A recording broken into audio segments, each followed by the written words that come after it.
et bienvenue dans mon atelier. Je m'appelle Denis Fortin. J'aimerais vous partager ma passion pour le travail du bois.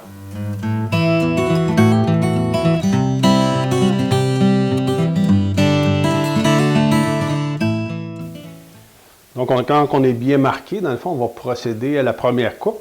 Donc, on va utiliser le gabarit à onglet ici perpendiculaire. Moi, je l'avais identifié la pièce A, dans le fond, avec un angle de 1,6. Étant donné que c'est un bois mou, dans ce cas-là, ici, on travaille avec une pièce de pin. C'est l'angle qui est recommandé pour ça de façon traditionnelle. Mais on pourrait choisir un autre angle là, sans aucun problème. Là, mais moi, je préfère travailler avec les standards le plus possible. Dans le fond, on est simplement à venir positionner. On voit bien ici là, notre ligne de référence. C'est assez facile là, de venir la positionner exactement sur la ligne de référence de notre pièce de bois. On a simplement à venir maintenir ça en place. On peut le faire avec les mains. Puis on va entrer notre lame qui est parfaitement ajustée.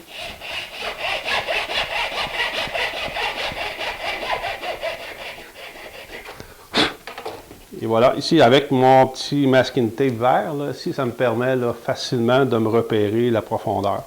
Je vais simplement faire toutes mes coupes exactement de cette façon-là.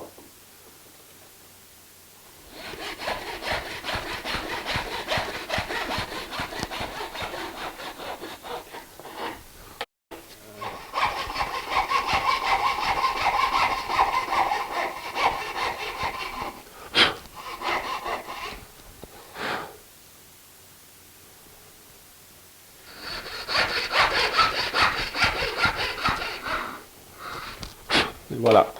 Pour la coupe de nos tenons, ça n'a pas été très compliqué. Là, on est parfaitement précis avec notre angle de 1,6.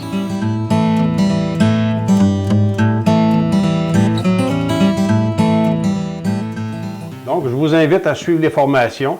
Chaque formation est accompagnée de plans détaillés. On fournit aussi les stencils requis là, pour la réalisation de chacune des différentes étapes. Puis, tout ça est accompagné de vidéos pas à pas. Fait que, si vous avez amplement d'informations, un peu comme si vous étiez dans mon atelier, là, où je vous accompagne pas à pas dans l'apprentissage de chacune des différentes techniques. Puis, on a beaucoup d'informations qui est véhiculées à travers chacun des cours. Beaucoup de trucs d'atelier aussi. Là. Souvent, le travail d'ébénisterie, c'est un ensemble de trucs qu'on développe, des manières de faire qui nous aident à atteindre les résultats. Puis avec les guides de coupe que j'ai développés, avec les outils de serrage qui sont aussi disponibles, on est en mesure là, de faire des travaux de qualité professionnelle pour un bricoleur. C'est vraiment intéressant. Donc, je vous invite à nous suivre puis à participer en grand nombre. Là. On va avoir beaucoup de plaisir dans le travail du bois.